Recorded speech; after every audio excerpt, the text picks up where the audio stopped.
Hello everyone, Batman 2049 back with a What If. Now this is a continuation of What If Goku mastered Kaioken in Dragon Ball and chose to make that his permanent form.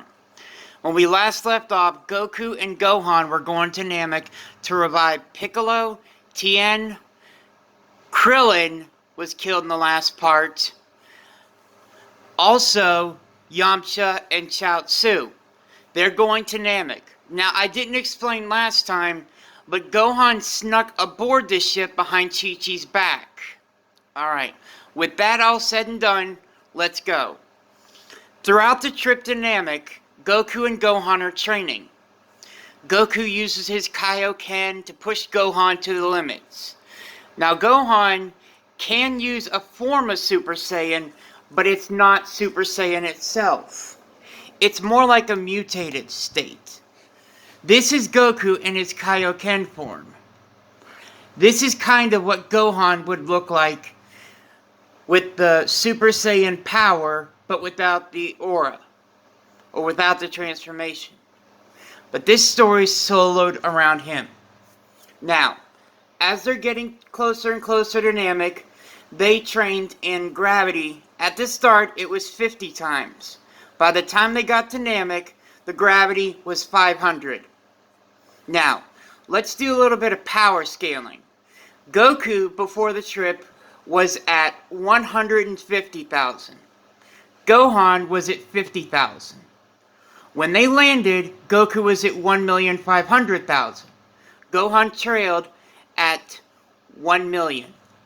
Now, there is no Frieza because Frieza did not hear it through the scouter of either Raditz or Vegeta. Nappa is destroyed. Now I'm going to mention, Vegeta will not be taking part in this What If at all. He may show up at the end of Dragon Ball Super, but that's later on down the line. Anywho, we get to Namek. Gohan and Goku go straight to Elder Gurus and plead their case. Guru senses the power within both Goku and Gohan, and the potential is unleashed. Goku's power went from 1,500,000 to 3,500,200. Gohan, being that he has untapped potential, his power went to 4 million straight. But their power boost alerted Frieza. And going back on what his father told him about wishing orbs, he decided to go to Namek. While Goku and Gohan are trying to collect the Dragon Balls, they sense Frieza's presence, looming over. Frieza's coming with the Ginyu Force and a full party. Before the Ginyu Force can actually arrive, Goku and Gohan obliterate all 5 Saiyan pods that house the Ginyu Force. Goku and Gohan have already used the Dragon Balls to revive Raditz and teleport him to Namek. The second wish was about to be used, but then Gohan said, "Dad, wait a minute. Raditz is here on Namek. Shouldn't we send him to Elder Gurus to get his power unlocked?" Goku agrees, so he sends Raditz over there. But in the process, while Raditz is getting his potential unlocked, Frieza shows up. They had just made a wish to revive Piccolo and send him to Namek. The strain of awakening Raditz's powers and Piccolo coming back kills Elder Guru. The strain was too much. The Dragon Balls turn to stone. Frieza is livid, looks right at the Goku, Gohan, and Raditz. Piccolo then joins the scene. Frieza jumps straight to his final form and is furious that they took his wish for immortality away from him. He looks around at the targets and he goes, "Eeny, meeny, miny, mo." "Sorry, kid." He grabs Gohan, pulls him up into the air, and just like in the Namek Saga, instead of Krillin, Gohan is destroyed. Raditz is on the ground, collapsed in sadness. Piccolo is enraged, but he knows he does not stand a chance. So he picks up Raditz and flies off. Goku is there just livid, frustrated as all heck that his son was destroyed in front of him by a tyrant who had no morals. He looks right up at Frieza and says, "You ruthless, heartless bastard!" Frieza's laughing. "Oh, ho, ho, ho, ho. What is it now, monkey?" Goku goes, "I will make you suffer." His hair starts to stand up on end. His rage flickers back and forth, and he screams, "Kaioken times 100!" Sparks of electricity surround his body because he is tapped into Akari Kaioken. The form pretty much looks like a base form of Super Saiyan 4 without the fur. So, boom. That would be what it looks like without the fur.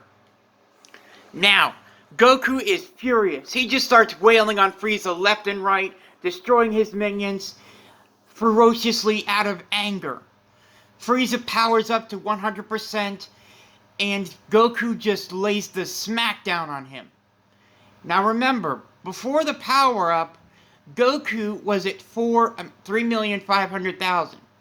Kaioken times 100 boosted up to 130,500,000. On top of Akari, that raises it up to 4 million is what it would be. But with the Kaioken, it's 400 million. With just a flick of his finger, he sends Frieza flying, lands on top of him, and destroys him. Frieza's begging for mercy. "Please don't kill me." Goku looks down at him and says, "After all you've done, give me one reason. I'll leave, I promise. You won't ever see me again. Never." Goku powers down to base and says, "If I ever see your face again, I will destroy you. And I will not hold back." Goku turns around, knowing that Piccolo and Gohan took his ship to Earth. So, he gets ready to fly to Frieza's ship to take off. And Frieza is furious. Powers up back up to 100 and fires a blast right at Goku. Goku powers back up to Kaioken Akari times 100 and goes, "You damn fool!" and does an angry Kamehameha straight down at Frieza. Now in the original, Frieza survived just barely. But in this, oh no, he's eradicated. There's nothing left. Goku gets aboard the ship and punches in the coordinates. But instead of going to Yardrat straight away, he winds up on a planet called, well, let's just say that the planet he wound up on was the one Broly was on. And when he landed on that planet, Broly and Paragus came out. Goku introduced himself. Same with Paragus. Goku told Paragus who he was and that he knew Vegeta. Paragus demands that Broly kill him, but with one flick of Goku's finger, Paragus is destroyed. And with one karate chop from Goku, Broly is knocked unconscious. Goku picks up Broly. They get aboard the ship, and Goku punches in the coordinates for Yardrat. Over the next year, Goku and Broly train on Yardrat. Goku masters the Kaioken even further. He even masters the Akari form and combines it with his Kaioken. Broly has only mastered the Akari form. Now we get to what would have been the Future Trunks arc, or should I say, the second Frieza arc. But in this case, it's King Cold and Cooler coming to Earth.